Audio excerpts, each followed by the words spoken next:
안녕하세요. 저는 돌아온 싱글녀입니다. 흔히들 돌싱이라고 하죠. 이혼을 결심하고 뭐 이런 일이 다 있나 싶을 때마다 여기서 사연을 듣곤 했어요. 정말 별의 별 일이 다 있더군요. 그러다가 문득 제 얘기도 한 번쯤 이곳에서 얘기해보고 싶어서 이렇게 사연을 보냅니다. 저한텐 인생을 통틀어 정말 어이없는 일이었고 또 동시에 속 시원한 일이기도 했거든요. 제가 남편이랑 결혼을 한 건 1년 전쯤이었어요. 저는 옛날부터 성대한 결혼식에 대한 로망이 있었거든요.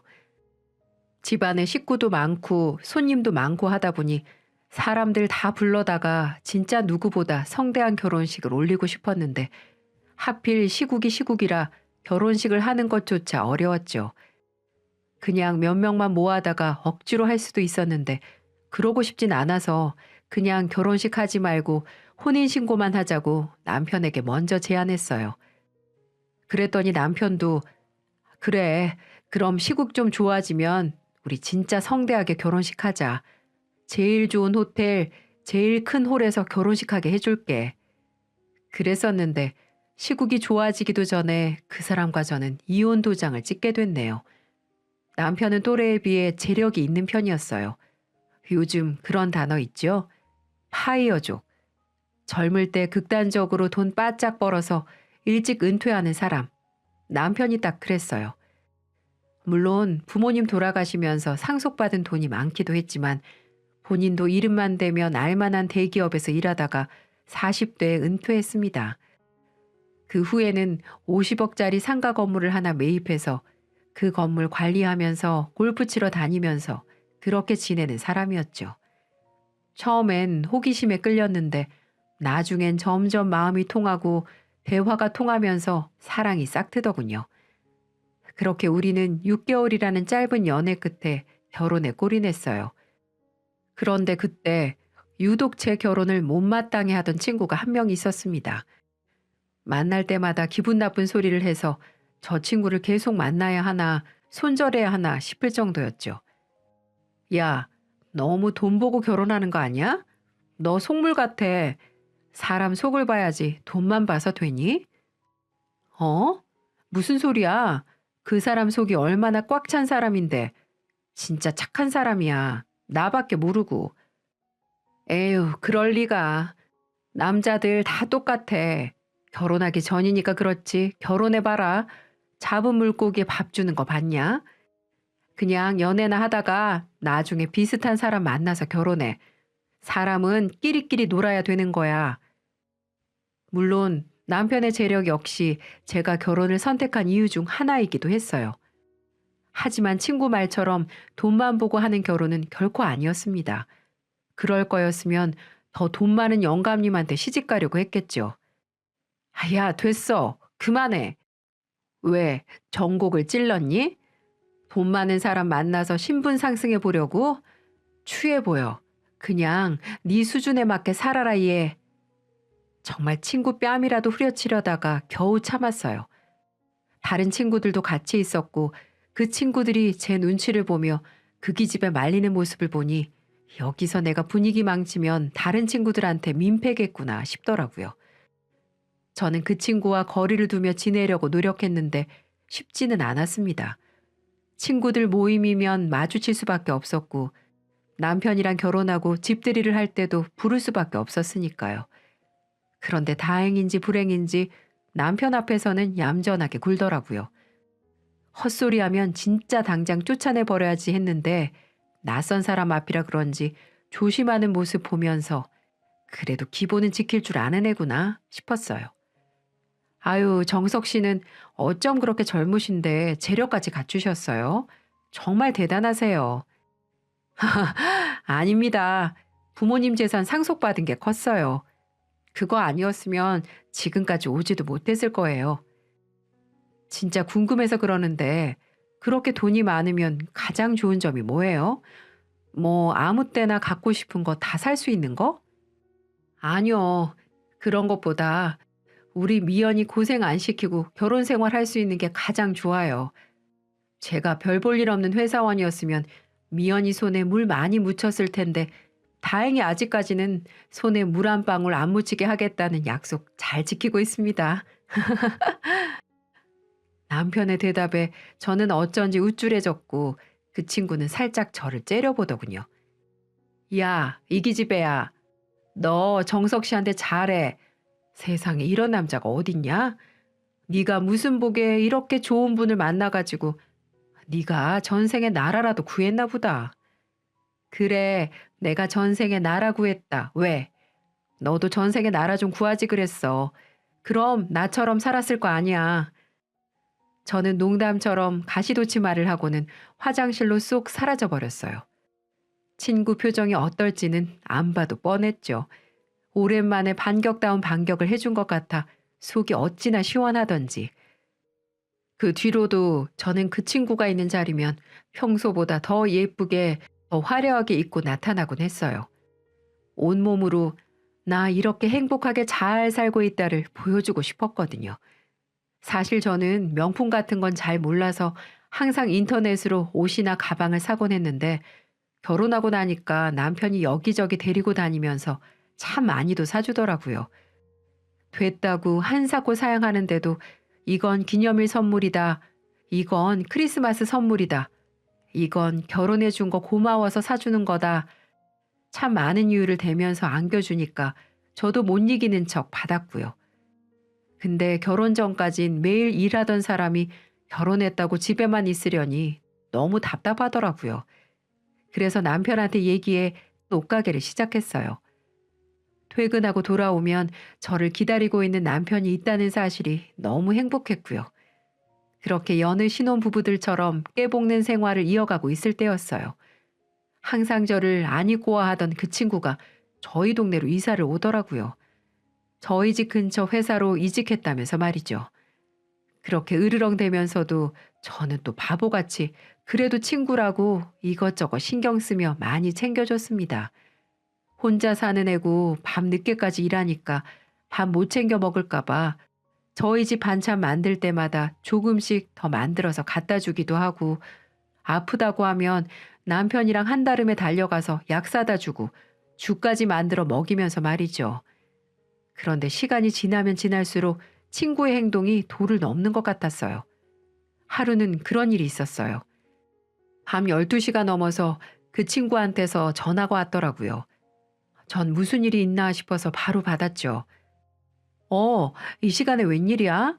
무슨 일 있니? 아니, 그건 아니고 정석 씨 자니? 우리 남편? 아니, 아직. 이제 자려고. 왜? 그럼 정석 씨랑 우리 집에 좀 와줄 수 있어? 애가 술에 취했는지 발음이 좀 꼬부라지더라고요. 한밤중에 남의 남편을 왜 불러내나 싶어 저도 기분이 살짝 상했죠. 무슨 일인지 모르겠지만 나중에 날 밟고 맨정신 돌아오면 그때 얘기해. 지금 이러는 건 아닌 것 같아.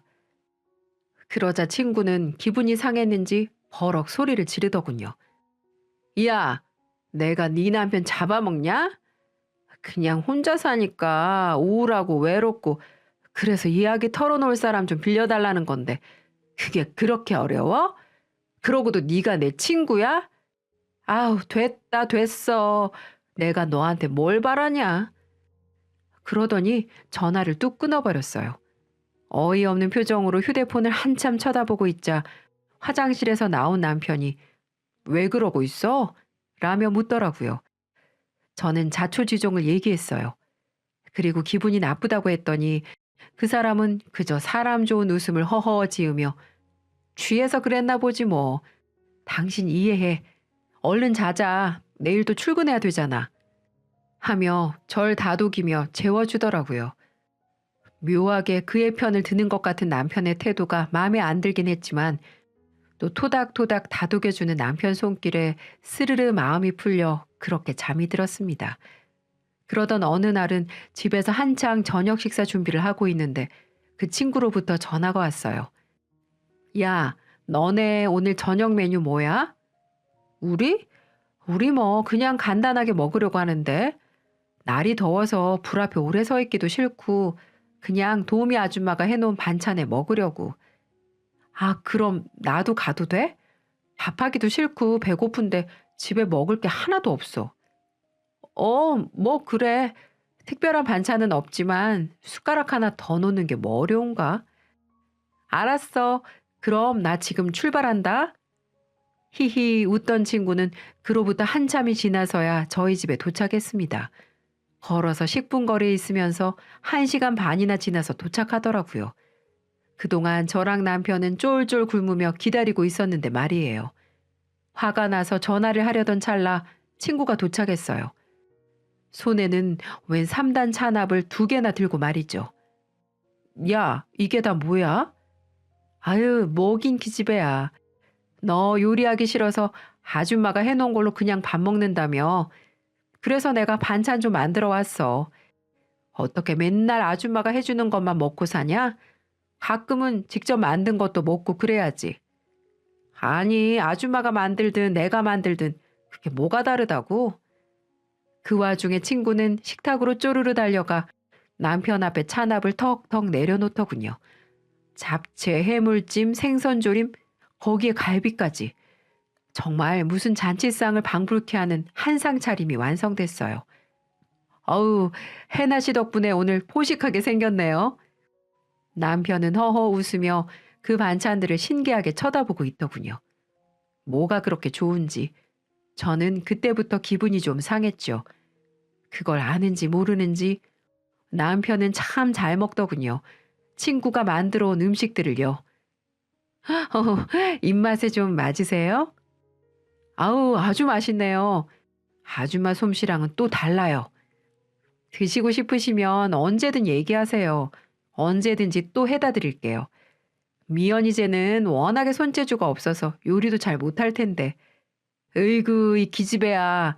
너 요리학원 좀 다니든지 해. 한 3일은 굶은 것처럼 드시니까 내가 다 마음이 짠하다. 저한테 괜히 핀잔을 주는 친구도 그걸 그냥 두는 남편도 어이가 없었죠. 그러다가 제 인내심을 끊어지게 만드는 사건이 터졌습니다. 저희 친정 부모님은 부산에 살고 계시는데 엄마가 허리 디스크로 갑자기 수술을 받게 되셔서 제가 며칠 집을 비워야 되는 상황이었어요. 나도 갈까? 장모님 편찮으시면 나도 가서 배워야 하지 않겠어? 당신이랑 며칠씩 떨어져 있는 것도 싫고. 아유, 애기도 아니고 왜 그래. 같이 가면 당신도 불편하고 엄마도 불편하잖아. 병실에서 셋이서 나란히 있을 수도 없고. 그냥 편하게 집에 계세요, 김정석 씨. 얼른 갔다가 얼른 올게. 알았지? 그렇게 5시간을 운전해 부산에 도착했고 짐을 풀고 있는데 친구로부터 전화가 걸려오더라고요. 무슨 일이야? 야, 너 집이지? 술 한잔 할래? 나 오늘 부장한테 완전 깨져서 기분 꽝이거든. 니네 도우미 아줌마한테 아구찜 좀 만들어 달라 그래서 같이 한잔 하자.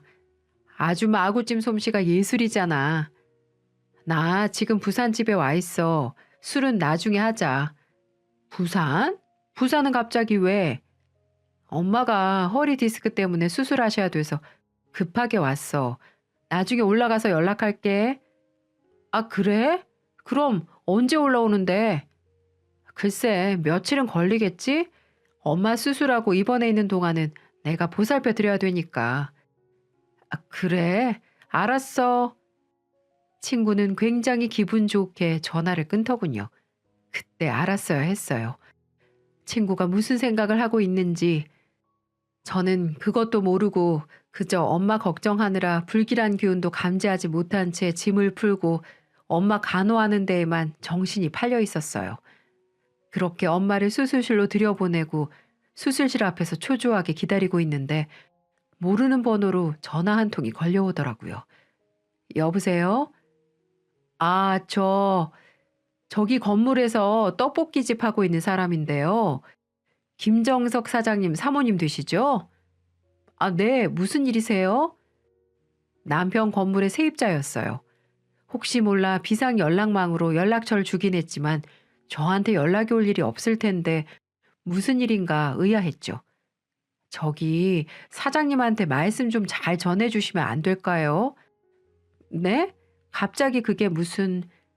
저희 이 떡볶이 집에 진짜 모든 걸 걸었어요. 변호사 말 들어보니까 경매 넘어가면 권리금은 당연히 못 받고 확정일자도 마지막 순번으로 받아서 후순이라 대항력이 없어서 보증금도 돌려받기 쉽지 않다는데 그럼 저희 진짜 길바닥에 나앉아야 돼요. 도와주세요, 사모님. 저는 안 그래도 머리가 복잡한데 이게 무슨 일인가 싶었죠.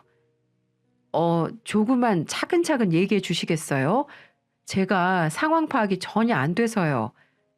아, 건물 경매 넘어간 거 모르고 계셨어요? 네? 경매요? 일단 제가 상황 좀 알아보고 다시 연락드릴게요. 저는 하늘이 무너지는 것 같았어요. 갑자기 경매라니. 나한테 한마디 말도 없었는데 말이죠.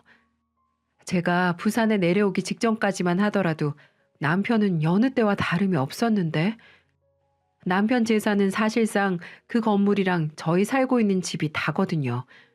그런데 건물이 경매에 넘어갔다는 건 그야말로 망했다는 건데 이게 진짜인가 싶어 남편에게 바로 전화를 걸었습니다. 전화를 10통, 20통, 30통을 넘게 해도 받질 않더군요. 혹시 무슨 일이 있는 건가 싶어 마침 주말이기도 해서 친구에게 전화를 걸었어요. 저희 집에 가서 남편 무슨 일이 있는지 한번 봐달라고 부탁할 참이었죠. 그런데 아무리 전화를 해도 친구 역시 전화를 안 받더군요. 저는 그제서야 불길한 느낌이 들었습니다. 초조하게 엄마가 수술실에서 나오시길 기다리다가 엄마가 나오는 모습을 보고 아빠한테 간병을 맡긴 채 바로 서울로 달려갔어요. 부모님께는 죄송했지만 그 상황에서 진짜 눈에 뵈는 게 없더라고요. 얼마나 밟았는지 도착하니 한밤중이더군요.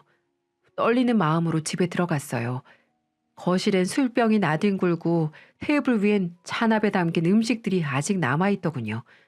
정말 한숨을 크게 내쉰 뒤 안방문을 벌컥 열어 제꼈습니다. 제 눈에 들어온 꼴은 아주 가관이었어요. 두 사람이 나란히 침대 위에 누워 자고 있더군요. 남편은 잠옷 차림으로 제 친구는 야시시한 슬립 차림으로 말이죠. 정말 피가 거꾸로 쏟고 혈압이 오르다 못해 머리가 터져버릴 지경이었어요. 저는 야! 하고 소리를 꽥 질렀습니다. 어, 여보, 이거 아니야. 아니야. 오해야, 오해. 내가 다 설명할게. 오해? 지금 이 꼴을 내가 두 눈으로 봤는데 오해? 그러자 옆에 있던 친구가 열불나는 말을 꺼내더군요. 오빠, 그냥 인연한테 모든 걸 말하자. 언제까지 이렇게 숨죽이면서 만날 수 없잖아. 차라리 잘 됐어. 위자료 넉넉히 주고 그냥 여기서 정리하자, 오빠. 무슨 소리 하는 거야? 가만히 있지 못해? 그러면서 남편은 후다닥 침대에서 빠져나와 제게 달려오더군요. 전 너무 더럽고 역겨워서 저를 잡는 남편의 팔을 뿌리쳤습니다. 여보, 진짜 오해야. 아니, 술을 마시긴 했는데 진짜 아무 일도 없었어. 믿어줘. 와, 끝까지 발뺌하네.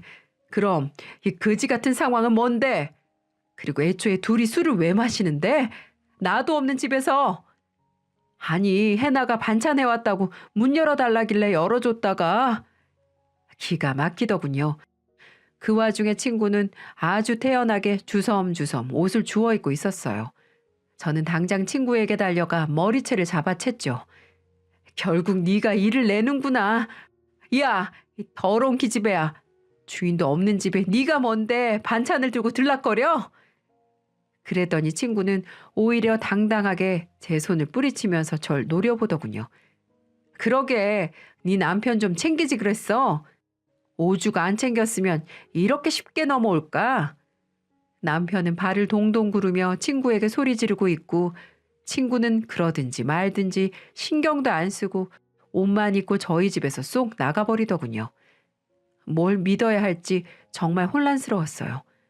남편은 아니라고 하고 제 눈앞에 펼쳐진 풍경은 맞다고 하고 그리고 그 순간 세입자한테 걸려온 전화가 생각났습니다. 당신 나한테 말 안 한 거 있지 않아? 무슨 당신 건물 1층에 그 떡볶이집 주인이 나한테 전화했던데? 아, 그게 뭔데? 뭐 어떻게 된 건데? 한참을 고민하다가 남편은 어렵게 입을 뗐어요. 사실은 남편 입을 통해 들은 진실은 아주 가관이었어요. 결론만 말하자면 이 미련한 사람이 투자 사기를 당한 거였습니다. 골프장에서 알게 된 사람인데 이 사람이 무슨 투자회사 다니는데 제주도에 골프장이 하나 들어선다고 하더라고. 거기 옆에서 호텔도 멋지게 짓고 그래서 내가 알아봤더니 정말 생활지 신문 광고에도 나오고 여기서 투자만 하면 대박 날 것 같았어. 그래서 당신도 알잖아. 우리나라에서 가장 수익률이 높은 게 부동산 투자라고. 그래서 건물 담보로 대출을 받아서 초기 자금을 넣었는데 이것들이 대놓고 나한테 사기를 쳤더라고. 나뿐만 아니라 피해자가 수백 명이야. 그래서 그 이자 막느라 돌려막기 하다 보니 이번에 터져버렸어. 정말 죽고 싶은 심정이야. 뭐? 그럼 그 건물 전부 날아가게 생겼다고? 대출 받을 수 있는 만큼 받고 투자했지. 당신 같으면 3배 수익률이라는데 안 하겠어? 내가 미쳤지. 그 돈이 어떤 돈인데 내 피 같은 돈을 사기치다니 절대 가만두지 않을 거야. 남편은 그렇게 말하더니 몸을 바르르 떨면서 어떻게든 복수를 하고 싶어 하는 것처럼 보였습니다.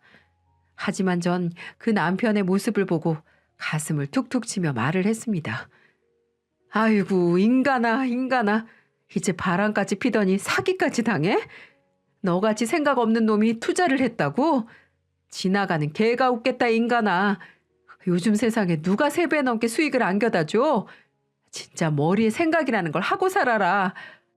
아무 말 없이 한숨만 푹푹 쉬는 남편을 보면서 저는 가슴을 팍팍 쳤어요. 너무 답답하고 어이가 없어서 말이죠. 아니, 잘 알지도 못하는 사람을 뭘 믿고 몇십억이나 되는 돈을 덥석 넘겨준 건가 싶었죠. 결국 결론은 그거였어요. 작정하고 접근한 사람한테 아주 시원하게 사기를 당한 거였죠. 그래서 지금 있는 세입자들은 어떡할 건데? 그 사람들 다 길바닥에 나앉게 만들려고? 그래도 대항력 있는 사람들은 서울시에서 최우선 변제권 줘서 웬만하면 경매 끝나고 보증금 받을 수 있을 거야. 알고 보니 이 인간은 저와 결혼 시작할 때부터 제게 숨기고 투자를 했다가 사기를 당하고 카드 돌려막기처럼 캐피탈 저축은행 사채까지 써가며 돌려막기를 하다가 이번에 제대로 터진 거였습니다. 어떻게 이 중한 사항을 마누라인에게 한마디 상의도 없이 일을 저지를 수가 있는지. 그럼 처음에 왜 얘기 안 했어? 처음부터 나한테 얘기했어야지. 당신이 이걸 알면 이혼당할까 봐 그랬지. 미안해. 나도 어떻게든 막아보려고 그랬는데 결국 이러고 말았어. 정말 투자하고 남은 돈으로 다른 데 또 투자했다가 다 말아먹어버리고 나도 너무 힘들었다고. 뭐 그런 상황에서 마누라 두고 바람을 피고 싶든? 남들은 어떻게든 다시 일어서 보려고 애를 썼을 텐데 나 몰래 바람을 피우고 싶었어? 정말 대단하다. 짐승도 너처럼 행동은 안 할 거다. 네 똥 네가 치워. 이 더러운 놈아. 나 너 없이 못 살아 미연아. 제발 이혼하자고만 하지 마. 어? 내가 뭐든 다 할게. 제발 한 번만 용서해 줘. 저는 그런 남편을 뿌리치고 집을 나왔습니다. 그리고 그 길로 친구 집에 찾아갔어요.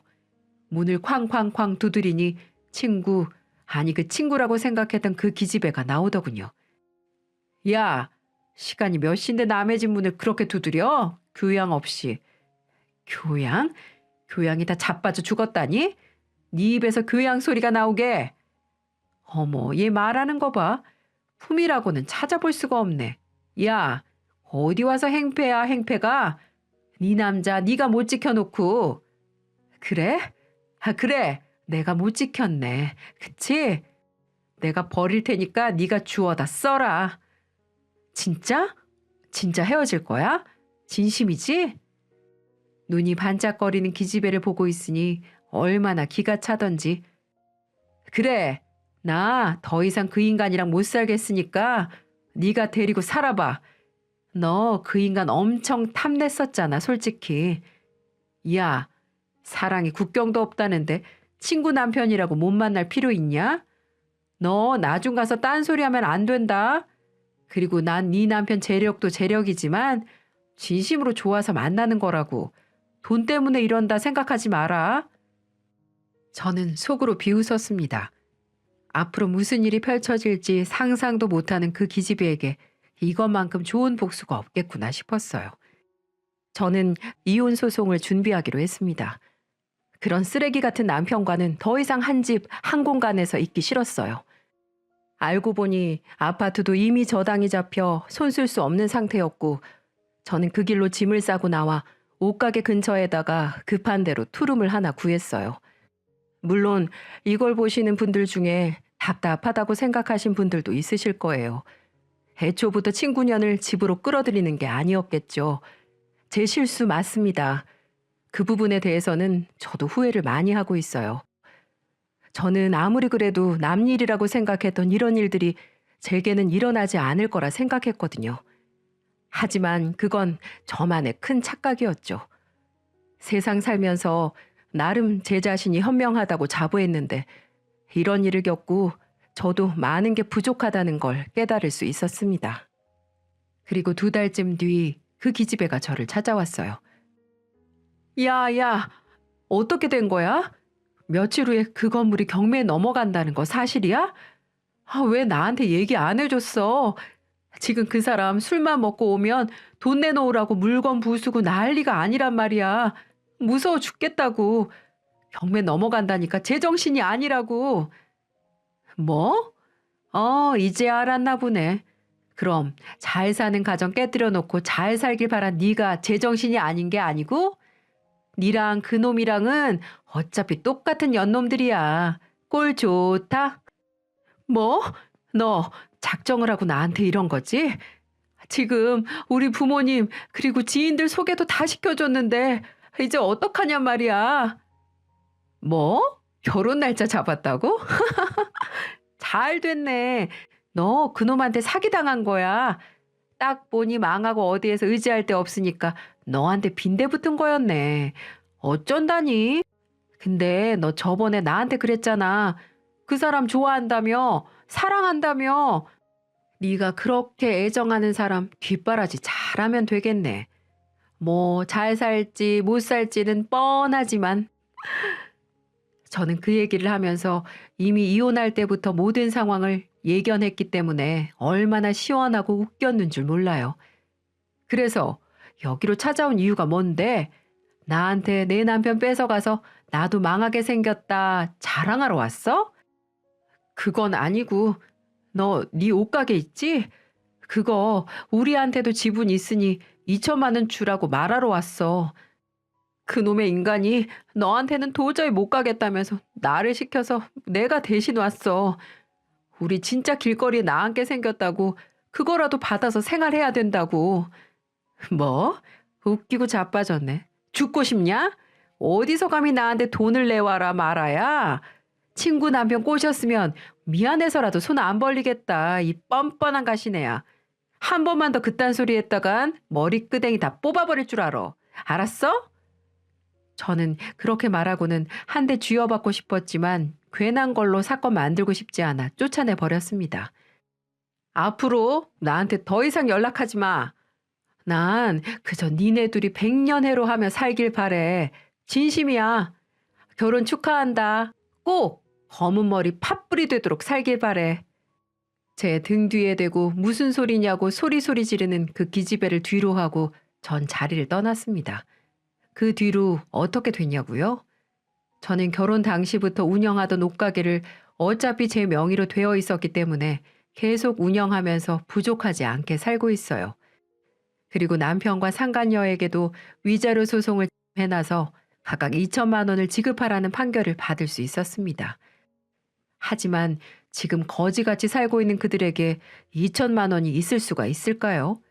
배째라고 나오길래 변호사에게 말해 통장 압류를 신청해서 사회생활을 하지 못하게 막아버렸어요. 그러자 제게 같이 찾아와서 100만 원은 어디에서 만들어 왔는지 이것 먼저 줄 테니 통장 좀 풀어달라 하더군요. 일을 해야 돈을 갚을 수 있다고 하면서 말이죠. 하지만 전 그들의 요구에 응하지 않았어요. 제가 굳이 그들의 요구를 들어줄 이유도 없었고 이 사회가 얼마나 힘든 사회인지 뼈저리게 한번 느껴보라고 눈, 귀 다 닫고 무시해버렸습니다. 그리고 이것들을 풀어줘봤자 또 배째라는 식으로 나올 게 뻔하니까요.